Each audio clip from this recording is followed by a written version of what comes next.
Hi everyone, and welcome to the Practice Growth with Pras podcast. I'm your host, Pras Murthy, CFO and co-founder at Dr. Multimedia, where for the last 10 years I've been helping practices grow all across the country. We started this podcast so we could dive deeper into the issues around practice growth, from online marketing to the way you run your business. We know doctors are busy people and you don't have a lot of time to study these kinds of topics, so we're hoping this audio podcast makes it really easy to stay up to date with what's going around the country. We'll be interviewing top doctors, successful practice managers, and other experts in the field. Without further ado, let's get started. I was wandering around the office, deciding what to talk about today, and someone mentioned content creation for doctors. And I thought that was a perfect recommendation because it's such a hot topic right now for a variety of reasons. One reason is that it seems to be a large part of search engine optimization, at least as it relates to local businesses. So when you're talking about doing your website, of course, I'm assuming you already have a custom website, that it's well built, that it converts well, that it ranks okay on its own. You've got active social media, you've got good reviews. I know that's a lot to assume, and if you're one of our clients, that should all be taken care of for you. But once you do those things, the question then is, okay, now how do I rank better? Or how do I get to the top of Google? Or what are the keys to optimizing my website for the search engines? And when you're talking about these small margins, if you have 3 or 4 doctors all doing something really well, let's say chiropractors, there's 3 or 4 local chiropractors, and you've maxed out in those 3 basic areas, how is Google distinguishing, how are visitors distinguishing between whether they're going to visit, who they're going to visit first, second, third, who they're going to call first?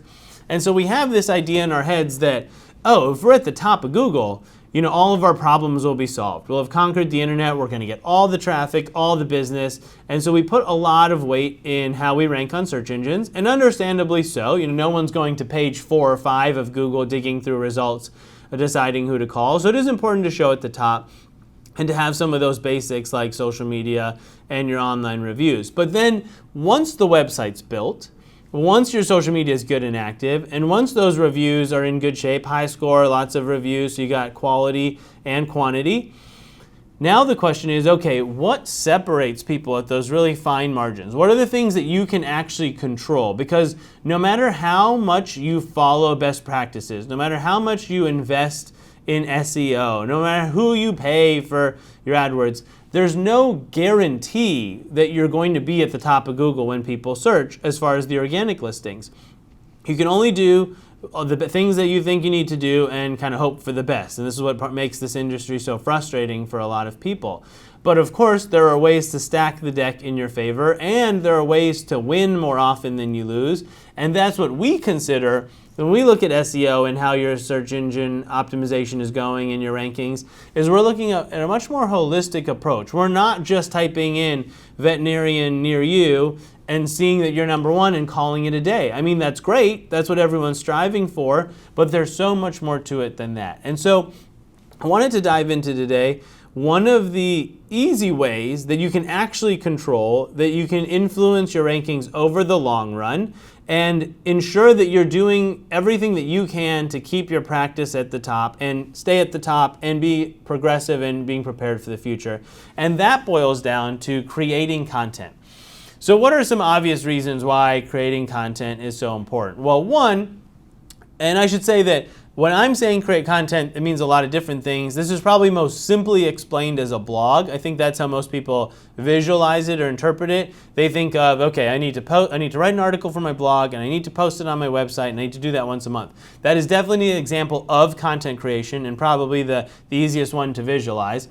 So what I'm talking about when it comes to content creation is that you're adding to your website, you're adding to your social media, you're adding to your online presence. So if you were writing a blog every month, after a year, you've added 12 pages and 12 topics to your website. What that's going to do is increase the odds, or the net, if you will, that you're casting out there on the internet. So you're increasing the number of ways someone can bump into you. So let's say your website has 10 pages to start. Those are 10 different results that Google could display. Keep in mind, each Google result is a page on your website. Google can't really show like 3 different results to the same page, if you understand what I'm saying. So it helps to have multiple pages show up in search rankings. And as an extension, it helps to have additional pages on your website geared to certain topics so that if someone looks for a related topic, that they might wind up on your website and find the information that they deem useful, and then learn about your business as a result. So the big difference here in the content creation I'm about to talk about is that people might not be looking for your specific business. They might not be saying, I need a chiropractor who's open. They might be looking for content related to your services, or they might be experiencing symptoms that you treat and researching that on the internet. And if you can capture them in that moment, even if they're not ready to call you, you can start to position yourself as an expert in your field. Not to mention that if you caught one of our SEO talks previously, as far as our doctors are concerned, you can really equate SEO and website traffic. And so anything that you do that can bring traffic to your website, regardless of if they're potential patients or not, is ultimately good for your local search listings and your search engine optimization, because you have people in your community going online, seeing your results, clicking on it, and then spending time on your website. That's great, kind of no matter how you look at it. So when it comes to creating content, of course, if you have the basics out of the way, right, you should have a page for each of your major services. You should have pages dedicated to the symptoms that you treat, the procedures that you offer. I hope that that's basic and ingrained in your website just as your content. So now, what can you do to continue creating content time and time again and help your website in all the ways that I've described? So what I recommend is a little bit of reverse engineering, in that think about a potential patient or a potential client who might not even be aware of you and your services. What problems might they have? What pain might they be experiencing? And generally, what questions could that equate to that they might be sitting down and typing into their Google search where you could show up? So let me give you a couple examples. One is one of our clients that we're very proud of out in Utah. There's a chiropractor that treats the whole family. So just as in his daily course of writing blog articles, he decided to do one on baby strollers because he sees children, he sees toddlers, he sees babies, helps them with chiropractic treatments. So he wrote an article from the lens of a chiropractor. It was just a couple paragraphs breaking down which baby strollers he recommends or doesn't recommend.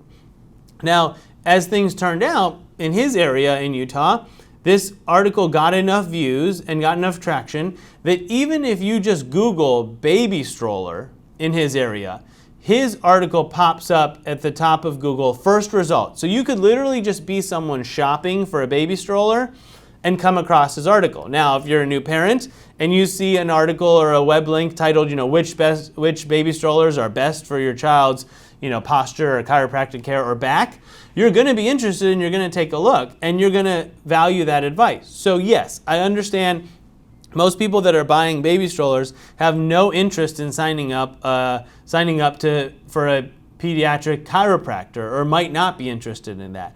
But the point is that he's now positioned his website and he's gaining a ton of traffic off of a related keyword in baby strollers. And now a lot of new parents out there will discover his website, even though they're not looking for a chiropractor, click on it, and if they didn't know about his business, they're going to learn who he is, where he is, what the phone number is, and if nothing else, file that information away for later, but hopefully position himself as an expert so that if they're ever at the point where they do need a solution, they think of him first. Now, another example, funny enough, also chiropractor from my own personal life. I recently was trying to get more exercise and I saw a treadmill and I thought, all right, this is easy. Let me get on the treadmill, go as hard as I can in terms of working out. That'll be great for me. So being the novice that I am, I dialed up the incline as high as it would go. I went to the highest speed that I could handle, and I did that for a couple days. Now, a few days later, I noticed that my lower back was really hurting. And while I had to guess why, I had no idea what the problem was. So I actually sat down, here at work, and I Googled, I recently started using a treadmill, my lower back hurts. And, unbeknownst to me, the first result that popped up, kind of proof of concept, was a local chiropractor. And they had a page on their website where they were detailing certain elements. And I scrolled through it and I was reading, and it actually said on there, running on a treadmill, And then it said one thing to look out for is running too steep of an incline because that can cause back pain. And as soon as I read that, everything clicked for me. I was like, oh yeah, there's a reason that 15 was red on the treadmill and I ignored it when I pressed on it. That makes total sense. And I just didn't think about that beforehand. And I didn't isolate that as the reason for my pain initially. But once I saw it on the page, it made complete sense. So that chiropractor, just by providing useful information to me, got me to visit his website, pay attention, and at least appreciate what he was offering. Now, I didn't need a chiropractor, but if I did, there's obviously a lot of reasons why I would choose him, or at least be aware of him as an option. We have a veterinarian out on the East Coast. She wrote a long time ago an article about cats and wires, and I think the dangers associated with that or why they like to play with that. It somehow got picked up somewhere on the internet. And to this day, years later, it drives a significant percentage of her website traffic, which is almost frustrating for her because those aren't potential clients, but it's still really healthy for the website. So my advice is to brainstorm the situation or the setting that a potential client or patient would be in. Think about what procedure you want to promote. So I had a urologist I was working with recently. They wanted to promote UroLift. Okay, great. So who might UroLift appeal to? Or who is someone that could benefit from UroLift? What symptoms would they be experiencing? And they don't even realize yet that UroLift is an option. I think they said, kind of wetting the bed or not being able to control when you go. So great. Imagine you're that person. What are the things that you might be typing into Google? Now use those questions and answer those questions. And your content doesn't have to be a polished medical article. It just has to be blog style advice that you're giving out. In the same way that I'm creating this content today on content creation, you want to do the version that's relevant to your business where you sit down and you answer questions or you address topics, whether written or even ideally on video. If you can do video, that works wonders. We have some veterinarians doing an amazing job of that right now, just dealing with weekly topics. And say, okay, someone might be typing in like, why am I not able to control my bladder? I'm having these accidents. Now, if you answer some of their questions and that content ends with a great solution for these problems is UroLift, click here to learn more or call us today for a consultation. You can convert someone who's casually searching into an actual client, or at least reaching out to you for a consultation and advice. Of course, whether it's the right fit for them is going to depend on who they are and what you offer. So, in the limited time that we have today, the lesson that I hope you're taking away is it doesn't have to be that boring, dry medical content. There's only so many ways to write a root canal page. There's an unlimited number of ways to appeal to people that may be on the verge of a root canal or avoiding a root canal or even just experiencing the symptoms that might lead to a root canal, and provide them with useful information and knowledge, experience, tips, techniques, tricks, remedies. Create that content, and now you can actually go after a lot of the low-hanging fruit, because while all the other urologists in Farmington, New Mexico are probably worried about Urologist Farmington and how they rank, Holly and her team are going to have really limited competition for UroLift in her area because no one around her is doing that and providing content geared towards those symptoms and those procedures. But take a procedure that you would like to promote and take steps backwards. Okay, who are ideal candidates for these procedures? What might they be experiencing? What questions might they have? What pain points might they have? And then write your content to that area of people, knowing that some of those people over here will end up wanting your services down the road or your procedures down the road. And what you're trying to do is, one, create traffic to your website, and two, position yourself as an expert and an authority in your field and have that name or brand recognition that goes along with creating great content. Just like I hope I'm doing right now. I hope that I'm associating Dr. Multimedia in your mind with great, free, valuable content when it comes to online marketing. And should you like what you hear and you need us, you'll reach out to us. I just want you to kind of do the same thing, but for your patients. And if you do that consistently, consistency is certainly the key.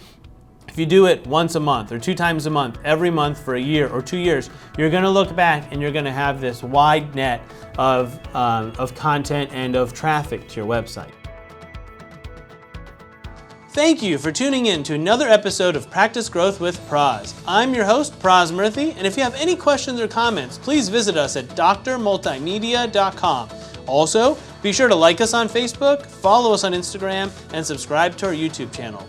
We're constantly sharing new content as part of our mission to take online marketing topics and make them relevant to your practice. And if you like what you heard, please tell a friend and leave us a review on Apple Podcast or Spotify. Thanks so much for listening, and we can't wait to do it again.